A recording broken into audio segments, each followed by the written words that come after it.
Hello and welcome everyone to class 8th English class. So we were doing chapter 11 of your book The Cub. So I am going to start from page number 60 of your book. As in the previous video we learned that how this boy was remembering all the childhood memories of his and how he used to wrestle with his father. So we will move ahead of this and see what the story says ahead. Okay, so let's get started. So I'm reading from the first para of page number 60. They still wrestled occasionally, but in distress, his mother. तो author कह रहा है कि वो अक्सर wrestling किया करते थे और इससे उसकी जो मदर थी वो डिस्ट्रेस रहती थी, परेशान रहती थी. She hovered about them, worrying, unable to comprehend the need for their struggling. और शी होवर्ड, होवर्ड का मतलब आगे पीछे होना, तो वो उनके आगे पीछे होती रहती थी जब वो लोग रेसल करते थे और चिंतित भी हुआ करती थी.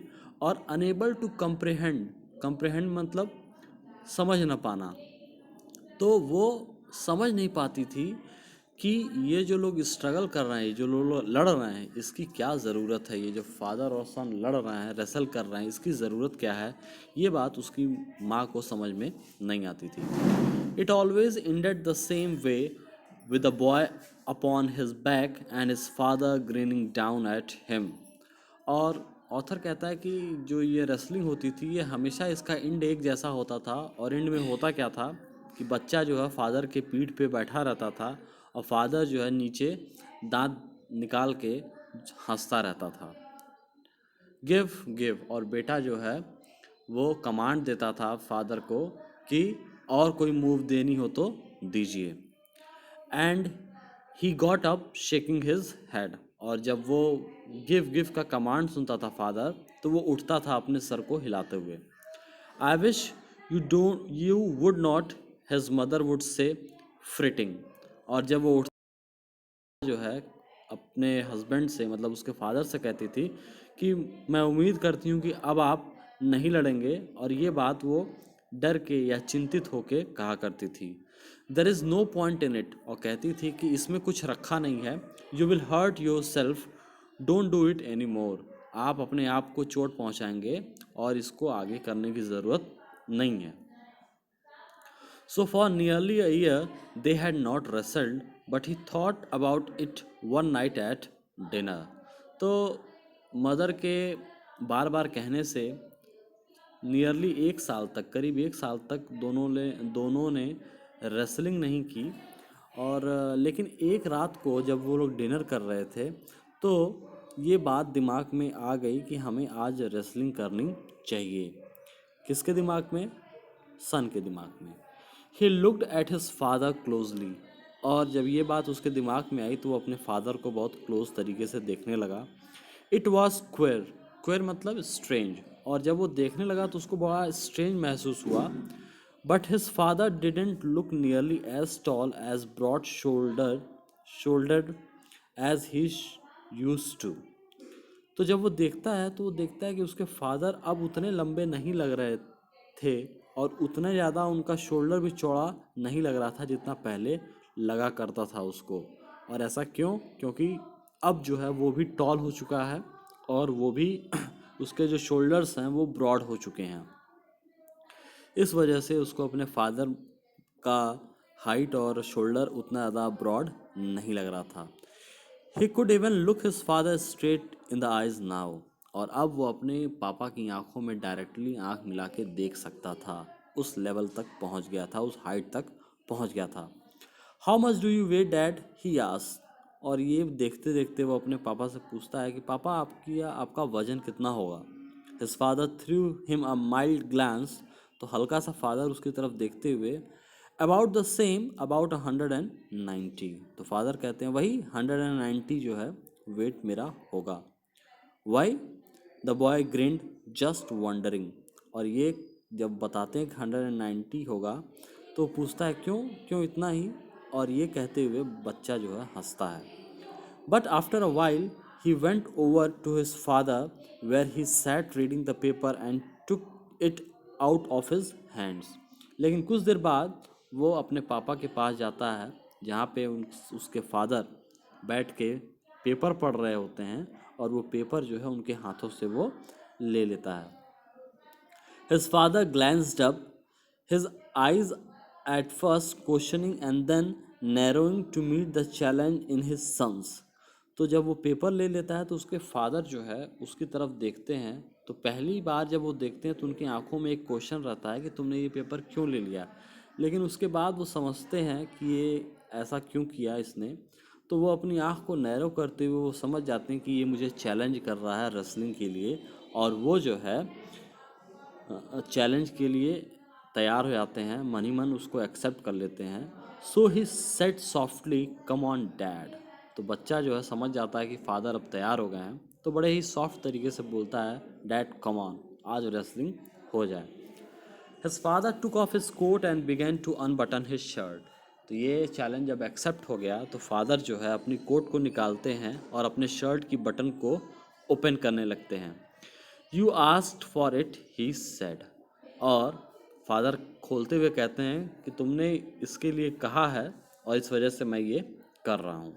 His mother came in from the kitchen alarmed, oh Charles, Bill, don't, you will hurt yourself. उधर मदर को पता चल जाता है कि यहाँ रेसलिंग होने जा रही है, तो वो किचन से चिल्लाती हुई आती है, कहती है कि ऐसा मत करो, तुम अपने आप को चोट पहुँचाओगे।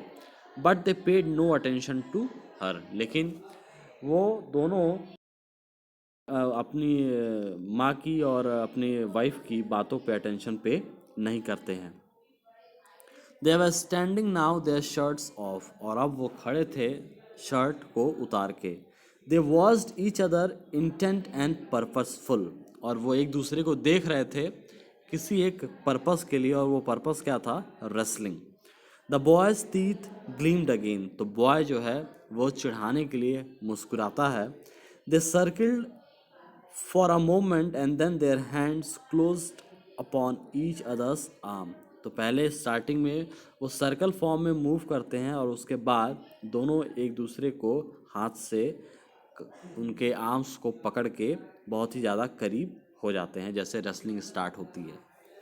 They strained each other and then the boy went down taking his father with him. तो अब जो है वो दोनों लोग क्या करते हैं, एक दूसरे के ऊपर प्रेशर लगाते हैं, फाइटिंग स्टार्ट करते हैं, और ये करते करते बॉय जो है वो अपने फादर को अपने साथ नीचे ले आता है। They moved and withered and turn in silence seeking in advantage in silence pressing it to its end. तो वो दोनों जो है जब स्टार्ट करते हैं लड़ाई, तो वो मूव करते हुए विदर्ड मतलब रोल ऑन करना, अपने बॉडी को वो रोल करते हुए एकदम साइलेंट हो जाते हैं और एडवांटेज की तलाश में रहते हैं। सीख मतलब तलाश करना, एडवांटेज की तलाश में रहते हैं, दांव की तलाश में रहते हैं, और वो एकदम साइलेंट तरीके से रेसलिंग को स्टार्ट करते हैं। There was the sound of thumbs of their bodies upon the rug and of the quick hard intake of breath। और उस साइलेंस में सिर्फ थप थप की आवाज़ सुनाई दे रही थी उनके बॉडीज़ की। किसके ऊपर? रग के ऊपर। रग मतलब मोटी चादर या दरी टाइप का जो बिछा हुआ था जिस पे वो रेसलिंग कर रहे थे, उस पे जो है सिर्फ थम की आवाज़ सुनाई दे रही थी, और साथ ही साथ जो तेज तेज से सांस ले रहे थे वो आवाज़ उनको सुनाई दे रही थी। The boy showed his teeth occasionally in a grimace of pain. और जो लड़का था, क्योंकि अब रेसलिंग शुरू हो गई थी, तो वो लड़का अपने दांतों को समय समय पे इन द ग्रीमेस मतलब ग्रीमेस एक चेहरे का एक्सप्रेशन होता है जब आपको बहुत ज़्यादा इंटेंस पेन हो या आप बहुत ज़्यादा एंग्री हो, तो जैसा एक्सप्रेशन दिखाते हैं उसको बोला जाता है ग्रीमेस। तो उस तरीके का एक्शन, उस तरीके का फेशियल एक्सप्रेशन जो है वो पेन की वजह से बॉय अपने चेहरे पे दे रहा था।